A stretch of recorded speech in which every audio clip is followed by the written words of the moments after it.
सुख शांति कैसे मिलती है। एक राजा अपने राज्य के कामकाज की वजह से चिंतित था। उसे भूख भी नहीं लगती। उसके गुरु ने कहा, तुम राजपाट छोड़ो और मेरे यहां नौकरी कर लो। 4 वर्ष पहले जो लोग काम को बोझ समझते हैं उन्हें सुख शांति नहीं मिल पाती है। काम को कर्तव्य समझना चाहिए। कुछ लोगों को कड़ी मेहनत के बाद भी सुख शांति नहीं मिल पाती है।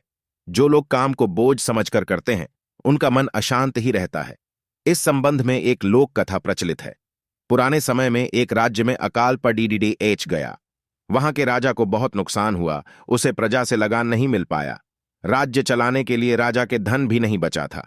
राजा को यह भी चिंता थी कि पडीडे ढोसी राजा हमला न कर दे। राजा ने एक बार अपने कुछ मंत्रियों को उसके खिलाफ षड्यंत्र रचते भी पकड़े डीएच लिया था। इन सारी परेशानियों की वजह से राजा रात भर जागते रहता था। उसकी नींद उड़ गई थी। राजा को कई पकवान परोसे जाते लेकिन वह खा नहीं पाता था। उसे भूख नहीं लगती थी। उस राजा के शाही बाग के एक माली था। राजा रोज उसे देखता था। वह प्याज और चटनी के साथ रोटियां खाता था और हमेशा खुश रहता था। राजा ने ये बातें अपने गुरु को बताई तो गुरु ने कहा कि अगर आपको चौकीदार की नौकरी ज्यादा अच्छी लगती है तो ये राज्य मुझे दे दो और आप मेरे यहां नौकरी कर लो।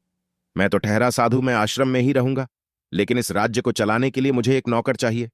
आप पहले की तरह ही महल में रहें, राज सिंहासन पर बैठें और राज्य चलाएं। यही आपकी नौकरी होगी। राजा ये बातें सुनकर खुश हुआ और उसने गुरु की बात मान ली। अब वह अपने काम को नौकरी की तरह करने लगा। फर्क कुछ भी नहीं था, काम वही था, लेकिन अब राजा जिम्मेदारियों और चिंता से लदा हुआ नहीं था। कुछ महीनों बाद उसके गुरु आए। उन्होंने राजा से पूछा कि अब आपको भूख लगती है और नींद आती है या नहीं। राजा ने कहा कि मालिक, अब खूब भूख लगती है और आराम से सोता हूं।